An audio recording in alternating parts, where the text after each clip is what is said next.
അഹങ്കാരത്തോടെ സംസാരിച്ച് പാപം ചെയ്യരുത്. എപ്പോഴും ഓർത്തോണം, ഏത് മേഖലയിലാണോ നമ്മൾ അഹങ്കരിച്ചത് ആ മേഖലയിൽ നമുക്ക് തകർച്ച ഉണ്ടാവും. എഴുതി വെച്ചോ, ഒരു സംശയമില്ല. അത് ഡാനിയേലച്ചനാണേലും നിങ്ങളാണേലും. മക്കളെ ഓർത്താണ് അഹങ്കരിക്കുന്നതെന്ന് വെച്ചോ, മക്കളെ കൊണ്ട് പ്രയാസപ്പെടേണ്ടി വരും. അഭിമാനം, വലിയ കുടുംബക്കാരാണെന്ന് പറഞ്ഞാണ് അഹങ്കരിക്കുന്നത്. അപമാനം ക്ഷണക്കത്ത് അടിച്ച് വിളിക്കാതെ വരും. നമ്മൾ ദൈവത്തെ വിളിച്ച് പരിശീലിക്കണം. ഹൃദയം നൊന്ത് ദൈവത്തെ വിളിക്കുമ്പോൾ അവിടെ കർത്താവ് ഇറങ്ങി വന്ന് ദൈവം നമ്മൾ കണ്ടിട്ടില്ലാത്ത വഴികൾ ദൈവം തുറന്നു തരും. ദൈവത്തെ വിളിച്ചോണം, ദൈവത്തെ മറക്കരുത്. കുടുംബങ്ങളിൽ നിന്നെല്ലാം പ്രാർത്ഥന ഉയരണം. അങ്ങനെയുള്ള കുടുംബങ്ങൾ നശിച്ചു പോകത്തില്ല.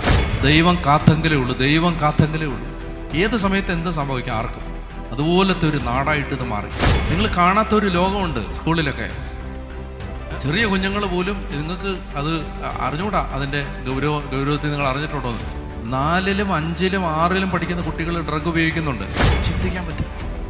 ഞാൻ പറയുന്നത് മനുഷ്യർക്ക്